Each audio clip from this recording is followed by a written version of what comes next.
কম্বল বিতরণের মধ্য দিয়ে ব্রহ্মরাজপুর ধুলিহর সমাজ কল্যাণ পরিষদের উদ্বোধন।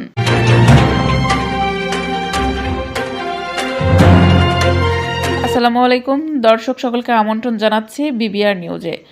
সাতক্ষীরা থেকে স্টাফ রিপোর্টার মেহেদী হাসান শিমুলের পাঠানো তথ্যচিত্রে বিস্তারিত দেখুন। সাতক্ষীরা সদর উপজেলার ব্রহ্মরাজপুর ও ধুলিহর এলাকায় আত্মমানবতার কল্যাণে কাজ করার প্রত্যয়ে আনুষ্ঠানিকভাবে যাত্রা শুরু করল ব্রহ্মরাজপুর ধুলিহর সমাজ কল্যাণ পরিষদ। সংগঠনের উদ্বোধন উপলক্ষে শীতার্ত মানুষের মাঝে কম্বল বিতরণ করা হয়েছে। বুধবার 14 জানুয়ারি বিকেলে ব্রহ্মরাজপুর বাজারের শামসুদ্দিন স্মৃতি মার্কেটে হেফাজতখানার কোমলমতি ছাত্রদের নিয়ে এই উদ্বোধনী অনুষ্ঠান অনুষ্ঠিত হয়। অনুষ্ঠানে সমাজ কল্যাণ পরিষদের আহ্বায়ক, সাতক্ষীরা সিটি কলেজের ইসলামের ইতিহাস ও সংস্কৃতি বিভাগের বিভাগীয় প্রধান ও সহকারী অধ্যাপক শেখ আব্দুল ওয়াদুদের সভাপতিত্বে প্রধান অতিথি হিসেবে উপস্থিত ছিলেন রহমান ট্রেডার্স সাতক্ষীরার ব্যবস্থাপনা পরিচালক এমডি আল মামুন।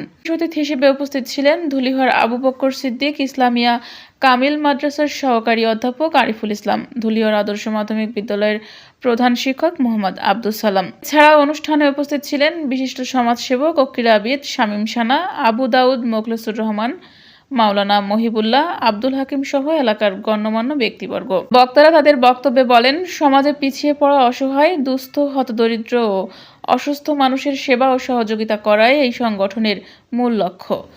জাতি, ধর্ম, বর্ণ নির্বিশেষে সকল মানুষের পাশে দাঁড়ানোর অঙ্গীকার নিয়েই সমাজ কল্যাণ পরিষদের যাত্রা। মানুষের সেবার মাধ্যমে স্রষ্টার সন্তুষ্টি অর্জনই সংগঠনের প্রধান উদ্দেশ্য। বক্তারা আরও জানান, এই প্রতিষ্ঠান সম্পূর্ণ অরাজনৈতিক। অনুষ্ঠানে 60 জন কুরআনের হাফিজিয়া মাদ্রাসার কোমলমতি ছাত্রদের হাতে শীতবস্ত্র, কম্বল তুলে দেওয়া হয়।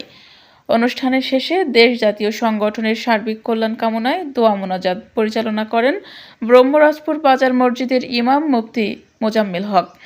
সমগ্র অনুষ্ঠানটি সঞ্চালনা করেন মাওলানা মনিরুল ইসলাম ফারুক।